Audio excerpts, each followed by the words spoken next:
Wait, সামনে HSC, কলেজে exam, botany first chapter তোমার সিলেবাসে আছে, তাইলে এই ক্লাস তোমার জন্যই। তো এই ক্লাসে আমরা বেসিক্যালি কি পড়বো? তুমি যদি আমাকে জিজ্ঞাসা করো যে ভাই আমার সিলেবাসে বোটানি ফার্স্ট চ্যাপ্টার আছে, তো আমি এই চ্যাপ্টারের কোন টপিকটা সবচেয়ে গুরুত্ব দিয়ে পড়বো, এটা হচ্ছে ডিএনএ রেপ্লিকেশন। ডিএনএ রেপ্লিকেশন জিনিসটা আসলে কঠিন কিছু না, ইজি, বাট আসলে এর জিনিসটা একটু বড়, তুমি হচ্ছে সাজায় লিখতে পারো না। তো আমি এইখানে তোমাকে কি করব, ছন্দ, গল্প, ট্রিক্সের মাধ্যমে তোমাকে ডিএনএ রেপ্লিকেশনটা 5 মিনিটে মুখস্থ করাই দিব। তো তুমি যদি এইচএসসি ক্যান্ডিডেট হও, তোমার যদি কলেজে এক্সাম থাকে বা তোমার যদি যে কোনো এক্সাম থাকে, সেই ক্ষেত্রে এই ক্লাসটা তোমার জন্য। তো আমি সৌরভচন্দ্র দত্ত, পড়াশোনা করছি ঢাকা মেডিকেল কলেজে। তো আজকে আমরা কি নিয়ে পড়াশোনা করব? আজকে আমরা পড়াশোনা করব হচ্ছে ডিএনএ রেপ্লিকেশন নিয়ে। তো ডিএনএ রেপ্লিকেশন জিনিসটা আসলে কি? ডিএনএ রেপ্লিকেশন হচ্ছে তোমার একটা মাতৃ ডিএনএ থাকবে, এই মাতৃ ডিএনএ থেকে তোমার প্রতিরূপ দুইটা ডিএনএ তৈরি হবে। যদি আমরা এখানে চিত্রটা দেখি, ধরো ক্রোমোজোমের মধ্যে কি আছে, একটা অরিজিনাল ডিএনএ, এটা হচ্ছিল মাতৃ ডিএনএ। মাতৃ ডিএনএ থেকে তোমার দুইটা ডিএনএ ফর্ম হয়েছে, বুঝছো? এই ডিএনএ দুইটা ডিএনএ হচ্ছিল মাতৃ ডিএনএর একদম কি অনুরূপ, এইটাই হচ্ছে ডিএনএ রেপ্লিকেশন। তো এই সংজ্ঞা আমরা সবাই জানি। এই ডিএনএ রেপ্লিকেশন কোন পদ্ধতিতে হয়, এটা তোমার হচ্ছিল পরীক্ষায় আসে। এটা হয় অর্ধ সংরক্ষণশীল প্রক্রিয়ায়, অর্ধ সংরক্ষণশীল, বুঝছো? এটা তোমার এমসিকিউ এ আসে, তো এটা তোমার জানা লাগবে। বাট তুমি যেটা পরীক্ষার হলে, এটা চিত্রটা কি হবে, মানে তোমার হচ্ছিল আবুল হাসান স্যারের বইয়ে অনেক হচ্ছিল কঠিন একটা চিত্র দেওয়া, বাট তুমি এই চিত্র দিবা না। তুমি কোন চিত্র দিবা? তোমাকে হচ্ছিল আমি জাস্ট দেখাই দিই, আমরা অনেক ইজি একটা চিত্র দিব। দেখো, এই চিত্রটা আমরা ইউজ করবো ডিএনএ রেপ্লিকেশনের ক্ষেত্রে। তো ডিএনএ রেপ্লিকেশনের ক্ষেত্রে তোমার এই যে চিত্রটা, এইটাই হচ্ছিল আমরা এখানে আঁকবো। তো এই দেখো, উপরে আমি কয়টা দিছি, উপরে তোমার হচ্ছিল এখানে 3টা সার্কেল, নিচে 3টা সার্কেল। তাহলে পুরাতন 5 প্রাইম, এটা ছিল পুরাতন 3 প্রাইম, মানে যেটা মাতৃ ডিএনএ এটা ছিল পুরাতন। তারপরে এইখানে আসছে পুরাতন 5, পুরাতন 3, নতুন 5, নতুন 3। তাহলে দেখো, নতুন যে চেইনগুলো তৈরি হয়েছে, এই চেইনগুলোর মধ্যে অর্ধেক হচ্ছিল কি আগের, আর অর্ধেক হচ্ছিল নতুন। এটার মধ্যে অর্ধেক আগের, এটাও হচ্ছিল অর্ধেক নতুন। তাইলে কতটুক সংরক্ষণশীল হয়েছে? অর্ধ সংরক্ষণশীল। ওকে, ফাইন। তো এই যে চিত্রটা, এর মধ্যে এই সার্কেলগুলোর মধ্যে এই যে এডিনিন, থায়ামিন দ্বিবন্ধন, গুয়ানিন সাইটোসিন ত্রিবন্ধন, এটা তুমি কেমনে মনে রাখবা? এটা মনে রাখবা, আমি তুমি দ্বিবন্ধন, গরু ছাগল ত্রিবন্ধন, আমি তুমি দ্বিবন্ধন, গরু ছাগল ত্রিবন্ধন। ঠিক আছে, এইটা দিয়ে এই ভিতরের এই জায়গাগুলা ভরাট করে দিবা। আমি তুমি দ্বিবন্ধন, গরু ছাগল ত্রিবন্ধন, ছাগল গরু তুমি আমি যাই। তো একটা জিনিস মনে রাখবা, আমাদের মানুষদের মধ্যে কাপল হইতেছে কয়জন? 2জন। তুমি একজনকে পছন্দ করো, আর একজন তোমাকে পছন্দ করে। বাট এক্সেপশন তো থাকতেই পারে, অনেকে আছে একসাথে double timing, triple timing, but আমরা ওইদিকে যাবো না। তো নর্মালি তো কাপল 2জনের হয় না। তো হচ্ছিল আমি তুমি দ্বিবন্ধন, আর গরু ছাগল ত্রিবন্ধন হইতে পারে। তারপরে হচ্ছিল এই চিত্রটা আমরা ইউজ করব। এখন তুমি প্রসেসটা কেমনে মনে রাখবা?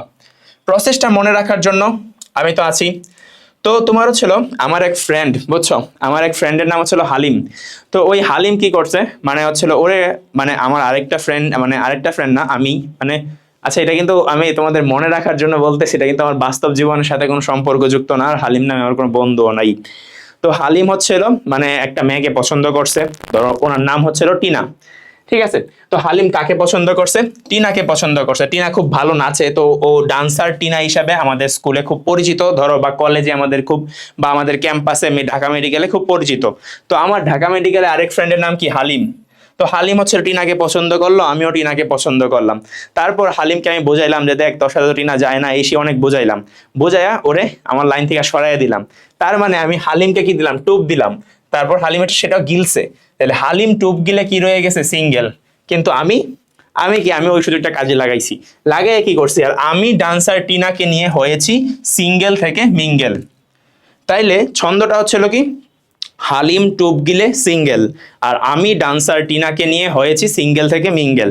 তো মনে রাখবা, তোমাদের সৌরভ ভাই, ধরো ডিএমসির একটা মেয়ে নাম টিনা, যদিও আমাদের ব্যাচে টিনা নামে কেউ নাই, বাইচে গেছি। তো ওই মেয়েকে পছন্দ করতো, তো তারই আরেক ফ্রেন্ড হালিমও পছন্দ করতো। তো হালিমকে আমি অনেক বুঝে টুঝে আমার লাইন থেকে সরাই দিছি। তাহলে রইছে কে? তাহলে আমি কি করছি? হালিম টুপ গিলে সিঙ্গেল, আর আমি ডান্সার টিনাকে নিয়ে হয়েছি সিঙ্গেল থেকে মিঙ্গেল। তো হালিম মানে কি, টুপ গিলে মানে কি, এইগুলো আমরা এখন দেখবো। দেখো, হালিম, হালিমতে হচ্ছিল মনে রাখবা হেলিকেজ। কি? হেলিকেজ। তাহলে তোমার 1 নাম্বার স্টেপটাই হবে হেলিকেজ এনজাইম। তো মনে রাখবা হেলিকেজ, হেলিকেজ কি? HELI, helicase. তাহলে প্রথম অক্ষরটা কি এইচ না, তাহলে হাইড্রোজেন বন্ড মনে রাখবা। তাইলে হেলিকেজ এনজাইম হচ্ছিল হাইড্রোজেন বন্ড ভাঙবে, কি ভাঙবে? Hydrogen bond. তাইলে প্রথমে হেলিকেজ এনজাইম ওরিতে সংযুক্ত হবে, মানে যেই জায়গাটাতে রেপ্লিকেশনটা শুরু হয় ওই অরিজিনের যে পয়েন্টটা ওইটা কি আমরা ওরি বলি, তো ওইখানে যুক্ত হয়ে তোমার কি করবে? প্যাচগুলা খুলবে। কেমনে প্যাচ খুলবে? হাইড্রোজেন বন্ড ভেঙে। আচ্ছা তুমি আমার একটা জিনিস বলো, একটা জিনিস সারা জীবন পেঁচায় আছে, তুমি হাইড্রোজেন বন্ড ভাঙা দিলে কি সেটা সিঙ্গেল হয়ে যাবে? নাও হইতে পারে, ঠিক আছে। তো সেই ক্ষেত্রে তুমি কি করবা? সেই ক্ষেত্রে আরেকটা আমরা এনজাইম ব্যবহার করবো যাতে সেটা পুনরায় প্যাচ না লাগে। সেই কাজটা তোমার প্রকৃত কোষে টুপ গিলে, টুপতে হচ্ছিল ট্রোপো আইসোমারেজ, গিলেতে গাইরেজ। তাহলে পুনরায় যাতে প্যাচ তৈরি না হয় এই কাজটা করে প্রকৃত কোষে ট্রোপো আইসোমারেজ, আর আদি কোষে করে গাইরেজ। ওকে, বুঝছি এতটুকু। তাহলে প্রথমে আমাকে বলো হাইড্রোজেন বন্ড ভাঙবে কে? হেলিকেজ। তারপরে পুনরায় যাতে প্যাচ না লাগে ওই কাজটা কে করবে? ওই কাজটা করবে হচ্ছিল ট্রোপো আইসোমারেজ প্রকৃত কোষে এবং আদি কোষে গাইরেজ। আচ্ছা এখন তুমি হাইড্রোজেন বন্ড ভাঙছো, আবার কি বন্ড লাগতে পারে না? ধরো একটা কাপলের মধ্যে ব্রেকআপ হয়েছে, তো তাদের কি বন্ডটা আবার ফিরে আসতে পারে না? আবার ভালোবাসা, এক্সের প্রতি ভালোবাসা আসতে পারে না? তো ওই জিনিসটা এইখানেও আসতে পারে। তো এক্সের প্রতি যদি ভালোবাসা আবার চলে আসে, আবার বন্ড তৈরি করে ফেলে, তো এটার জন্য তোমাকে কি করতে হবে? ওকে একটা সিঙ্গেল থাকার জন্য, সারা জীবন সিঙ্গেলই থাকে, তাই একটা এনজাইম দিয়ে দিতে হবে। ওই এনজাইমটার নাম কি? এনজাইমটার নাম হচ্ছে সিঙ্গেল। সিঙ্গেলতে সিঙ্গেল স্ট্যান্ড বাইন্ডিং প্রোটিন। তাহলে সিঙ্গেল স্ট্যান্ড বাইন্ডিং প্রোটিন তারে আজীবন সিঙ্গেল রাখবে, তাহলে পুনরায় কি হাইড্রোজেন বন্ড তৈরি হইতে দিবে না। ওকে, আচ্ছা তাইলে তুমি এরকম দুইটা ছিল, এটাকে আলাদা করছো। এখন কি করবা? নতুন একটা তোমার সাইকেল তৈরি, মানে নতুন একটা চেইন তৈরি করবা। তাইলে আমাকে বলো নতুন একটা চেইন তৈরি করতে গেলে ধরো এটার মধ্যে চেইন তৈরি করবা, তো এরকমই তুমি চেইনটা তৈরি করো, এটা কি থাকবে? না, থাকবে না। তাহলে এটাকে কি কোনো কিছু একটার মধ্যে ঝুলাইতে হবে না? তাহলে এই যে যেটার মধ্যে তুমি ঝুলাইছো এটা হচ্ছে প্রাইমার, বুঝছো? এটা ছিল কি? প্রাইমার। তাহলে প্রাইমার তৈরি হয়েছে, প্রাইমারের মধ্যে নিউক্লিওটাইড চেইনটা ঝুলছে। তাহলে এই তোমার প্রাইমার লাগবে না। এই প্রাইমারটা তৈরি করবে কে? এই প্রাইমারটা তৈরি করবে আরএনএ প্রাইমেজ। আর আমিতে হচ্ছিল আরএনএ প্রাইমেজ। এই আরএনএ প্রাইমেজ কি করে? একটা আরএনএ প্রাইমার তৈরি করে। ফাইন। এই আরএনএ প্রাইমারে কি হয়েছে? আরএনএ প্রাইমারটা তৈরি হওয়ার কারণে এটার মধ্যে আইসে নিউক্লিওটাইড যুক্ত হইতে পারে, বুঝছো? এই আরএনএ প্রাইমারটা কিভাবে তৈরি করে? পুরাতন একটা স্ট্যান্ডকে সে ছাঁচ হিসাবে ব্যবহার করবে। পুরাতন স্ট্যান্ড বলতে মাতৃ স্ট্যান্ডের, মাতৃ স্ট্যান্ডের মধ্যে তোমার যে দুইটা স্ট্যান্ড ছিল না এরকম, একটা পৃথক হয়েছে, তো দুইটা পৃথক হয়েছে, তো যে কোনো একটাকে সে কি হিসাবে ব্যবহার করবে? ছাঁচ হিসাবে, মানে ছাঁচ হিসাবে ব্যবহার করে ওটার মধ্যে সে প্রাইমার তৈরি করবে। তারপর এই প্রাইমারের মধ্যে নিউক্লিওটাইড যুক্ত হবে। আচ্ছা নিউক্লিওটাইড মানে কি? আমরা জানি একটা তোমার, তুমি যদি ডিএনএ বলো, ডিএনএর একটা চেইন ফর্ম হয় অনেকগুলো নিউক্লিওটাইড একটার সাথে আরেকটা যুক্ত হইয়া, তাহলে একটা নিউক্লিওটাইডের সাথে আরেকটা নিউক্লিওটাইড এরকম যুক্ত হইয়া, তাহলে এই নিউক্লিওটাইডগুলো যুক্ত হইতে গেলে প্রথমে কি লাগবে? একটা প্রাইমার লাগবে। তাহলে এই প্রাইমারটা তৈরি করতেছে কে? তৈরি করতেছে আরএনএ প্রাইমেজ। এই প্রাইমারের 3 প্রাইম প্রান্তটার মধ্যে মুক্ত হাইড্রোক্সিল আয়ন থাকে, যার কারণে সে এই নিউক্লিওটাইডগুলা ধরে রাখতে পারে, বুঝছো? তাহলে নিউক্লিওটাইডগুলা কেমনে ধরে রাখছে? ওকে, তাইলে আমাকে বলো তোমার হচ্ছিল প্রথমে তুমি হাইড্রোজেন বন্ড বাংলা, পুনরায় যাতে প্যাচ না লাগে এনজাইম দিলা, পুনরায় যাতে হাইড্রোজেন বন্ড তৈরি না হয় এনজাইম দিলা, দেন প্রাইমার দিলা। এখন কি তৈরি হবে? এখন তৈরি হবে তোমার নিউক্লিয়ার একটার পরে আরেকটা যুক্ত হয়ে একটা নতুন চেইন ফর্ম করবে। তাহলে এটা কেমনে করবে? এটা মনে রাখবা ডান্সার টিনা। তো ডান্সার টিনাতে হচ্ছিল ডিএনএ পলিমারেজ 3। ডিএনএ পলিমারেজ কি? 3। তো ডিএনএ পলিমারেজ 3 কি করে? তোমার হচ্ছিল ওই যে ছাঁচটা আছে এটার মধ্যে যদি থাকে এডিনিন, সে কি আনবে? এডিনের বিপরীত কি? আমি তুমি, দ্বিবন্ধন, গরু ছাগল দ্বিবন্ধন। তাহলে আমির বিপরীত তুমি, গরুর বিপরীত ছাগল। এডিনিন আছে তাহলে কি আনবে সে? থায়ামিন। গুয়ানিন আসে তাহলে কি আনবে? সাইটোসিন।